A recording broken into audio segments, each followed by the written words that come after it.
I need you to stop everything you are doing right now and listen to me very carefully, because what I am about to tell you could save your life and the lives of everyone you love. While the world was busy moving on from one pandemic, another virus has been quietly lurking in the shadows, and now it has made its move. I am talking about Hantavirus, and if the latest outbreak is any indication, we need to start paying very serious attention. Now, before you panic, before you start stockpiling toilet paper again, I want you to understand something. I am not here to scare you. I am here to educate you. Because the biggest lesson we learned from the last pandemic is that ignorance kills. The people who survived were the people who understood what they were dealing with. The people who knew the facts. The people who took action early. And that is exactly what I want to give you today. Facts, knowledge, and a clear plan to protect yourself. So let me start from the beginning. What exactly is Hantavirus? Hantavirus is not new. It has been around for decades. Scientists first identified it back in the 1950s during the Korean War, when thousands of soldiers started coming down with a mysterious illness that caused fever, bleeding, and kidney failure. They eventually traced it back to a virus carried by rodents near the Hantan River in South Korea. And that is how it got its name, Hantavirus, named after a river where soldiers were dying from a disease nobody understood. Since then, we have discovered that Hantavirus is not just one virus. It is actually a family of viruses. There are more than 50 different types of Hantavirus found all around the world. Different types are carried by different rodents. In Asia and Europe, they tend to cause a disease called hemorrhagic fever with renal syndrome, which attacks the kidneys. In the Americas, they cause something called Hantavirus pulmonary syndrome, which attacks the lungs. And that lung version is the one that should terrify you, because the case fatality rate for Hantavirus pulmonary syndrome can be as high as 40%. Let me say that again. 40%. That means nearly half the people who develop this condition die from it. Compare that to the virus we just spent years fighting, which had a fatality rate of roughly 1 to 2%. Hantavirus pulmonary syndrome is 20 to 40 times more deadly. Now here is what has changed. Here is why I am standing in front of you today making this video instead of just watching the news quietly from my living room. In May of 2026, something happened that sent shockwaves through the medical community. A cruise ship called the MV Hantavirus, which had departed from Ushuaia, Argentina on April 1st, carrying about 147 passengers and crew from 23 different countries, suddenly reported a cluster of passengers with severe respiratory illness. People were coughing. They could not breathe. They were deteriorating rapidly. Within days, the World Health Organization confirmed it was Hantavirus. Specifically, it was the Andes virus, one of the most dangerous strains in the Hantavirus family. And here is the part that made every infectious disease expert in the world sit up in their chair. The Andes virus is the only known hantavirus that can spread from person to person. Every other hantavirus on the planet requires you to come into direct contact with infected rodents or their droppings, urine, or saliva. You have to inhale contaminated particles. You have to be near a mouse nest. But the Andes virus is different. It can jump from one human to another through close, sustained contact. And on that cruise ship, in those tight quarters, with passengers sharing dining halls and common areas and corridors day after day, the virus found exactly the conditions it needed. As of early May 2026, there have been at least 8 confirmed or suspected cases from that single cruise ship. 3 people have died. 3 people boarded that ship healthy, excited about an adventure to Antarctica and remote islands, and they never came home. The case fatality rate in this outbreak sits at 38%. That is not a statistic. That is a death sentence for more than 1 in every 3 people infected. Now, I want to be very clear about something. The World Health Organization and the CDC have both said that the risk to the general public is currently low, and I agree with them on that point. This is not spreading through communities the way we saw with the last pandemic. This is not an airborne virus that floats through grocery stores and schools and office buildings. The transmission requires close, prolonged contact with someone who is symptomatic.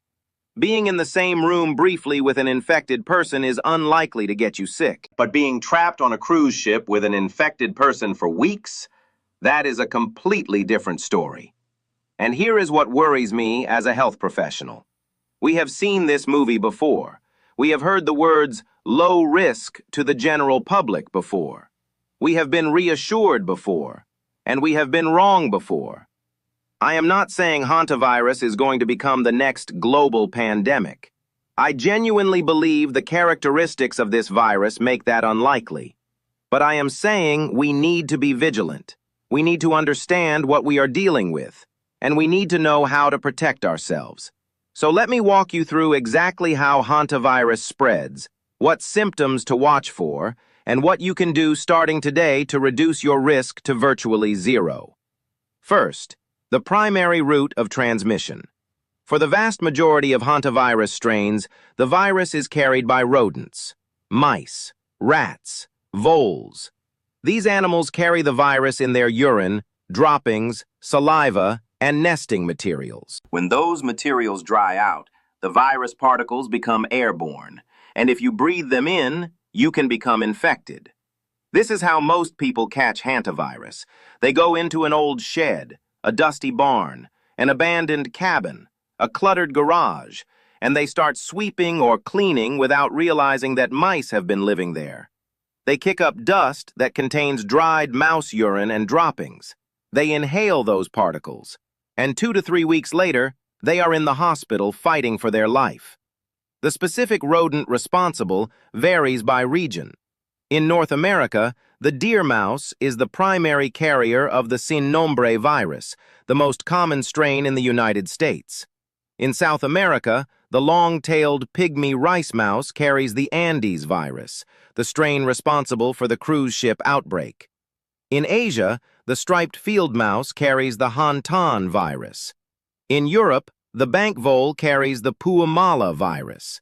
Different mice, different viruses, but the same basic mechanism. Rodent to human through contaminated air particles. Now, the Andes virus adds a terrifying wrinkle.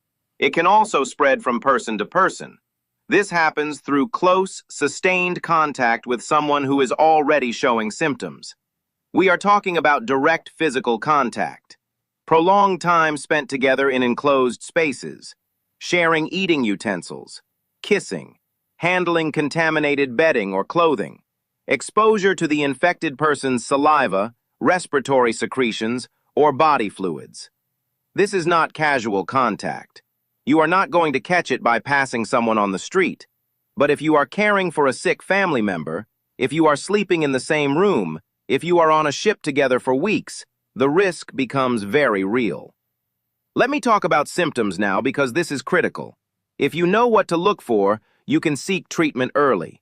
And early treatment is the difference between life and death with this virus. The incubation period for hantavirus is usually about 2 to 3 weeks after exposure, but it can be as long as 6 to 8 weeks. That means you could be infected right now and not know it for a month or more. That is a long time to be walking around carrying a virus that could kill you. The early symptoms look just like the flu, and that is what makes this virus so dangerous. Fever, fatigue, muscle aches, especially in the large muscle groups, your thighs, your hips, your back, your shoulders.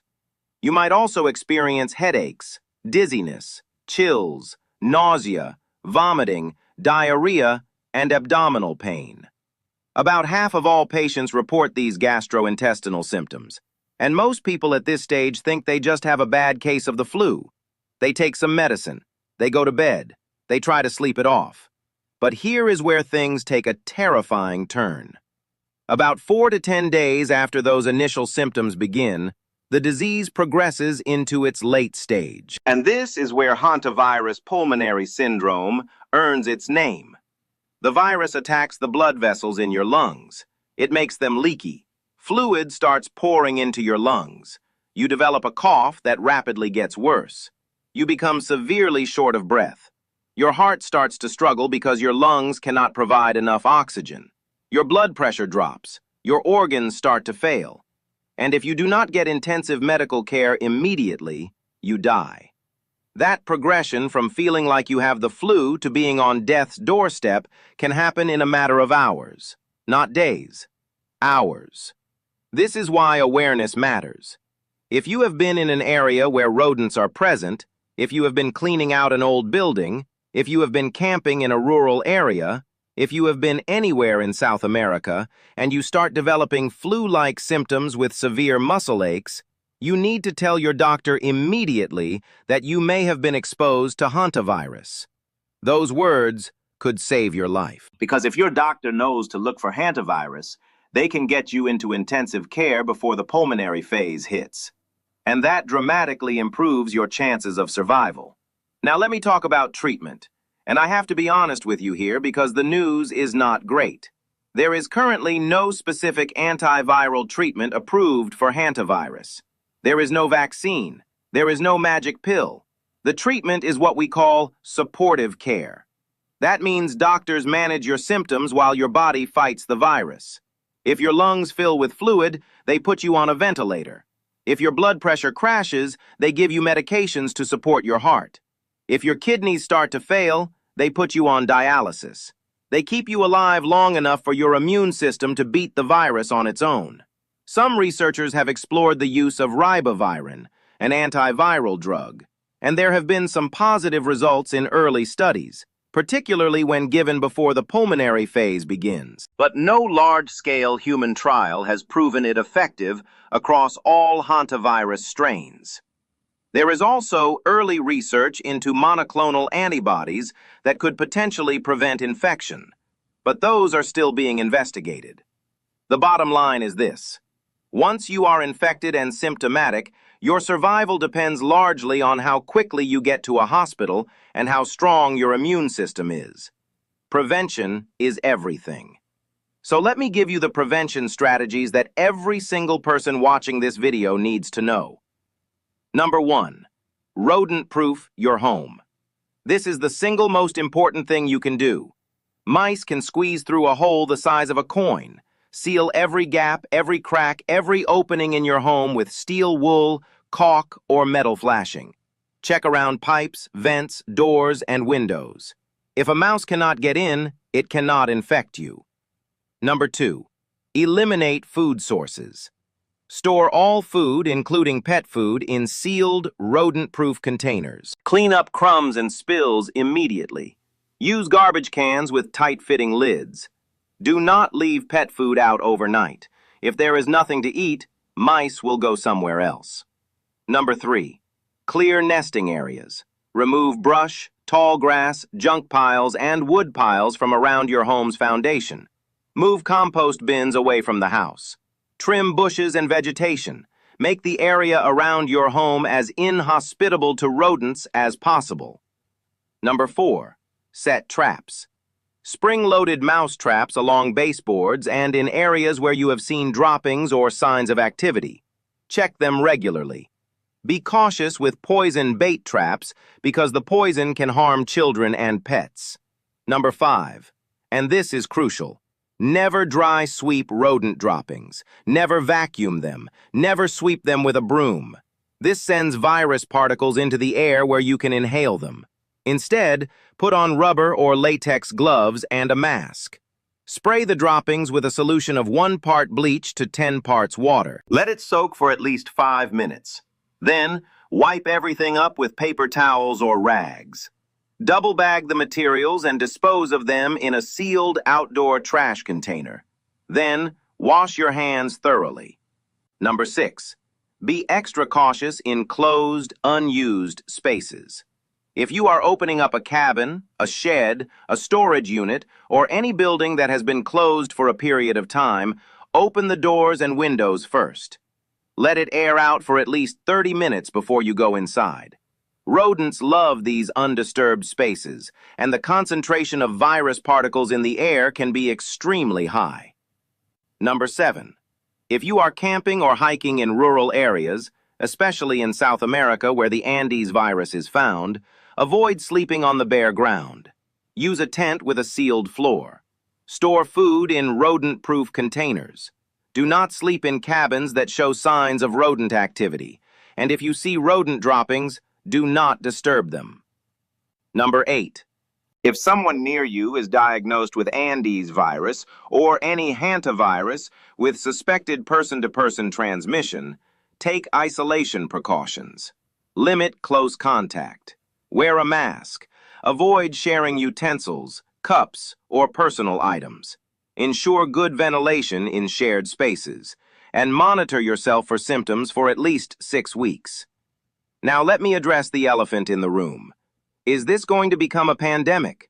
Are we about to go through everything we went through a few years ago all over again? Here is my honest assessment. Based on everything we know right now, a hantavirus pandemic is unlikely, and here is why. Most hantavirus strains do not spread between people at all. The Andes virus is the only exception, and even it requires close, sustained contact. This is not a virus that spreads through casual encounters. It is not spreading through aerosols in a supermarket or on a subway. The transmission dynamics are fundamentally different from what we saw with the last pandemic. Additionally, health authorities around the world are already on high alert. Contact tracing from the cruise ship outbreak has been extensive. Passengers have been quarantined. Those showing symptoms are being monitored in specialized biocontainment facilities. The CDC has classified this as a Level 3 emergency response, which is their highest level. They are not taking any chances. But I want to leave you with this thought. The reason the last pandemic was so devastating was not just because the virus was dangerous. It was because we were not prepared. We did not take early warnings seriously. We assumed it would stay contained. We waited too long to act. And millions of people paid the price for that complacency. I am not saying hantavirus is going to be the next global crisis, but I am saying that this cruise ship outbreak is a wake-up call. It is a reminder that nature has an endless supply of threats, and the only way to stay ahead of them is through knowledge, preparation, and vigilance. So here is what I want you to do right now. First, go check your home for any gaps or holes where mice could be getting in. Seal them today. Second, if you have any signs of rodent activity in your home, your garage, your shed, clean it up properly using the wet method I described. Third, share this video with everyone you care about, especially your elderly family members, especially anyone who lives in a rural area, especially anyone who is planning to travel to South America. Knowledge is your greatest weapon against any virus. And right now, the more people who understand hantavirus, who know how it spreads, who know what symptoms to watch for, the safer we all are. I will keep you updated as more information comes in about this outbreak. Make sure you subscribe and turn on notifications so you do not miss a single update. In the meantime, take the prevention steps I outlined. Protect your home, protect your family, and stay informed. I will see you in the next video. Stay safe out there.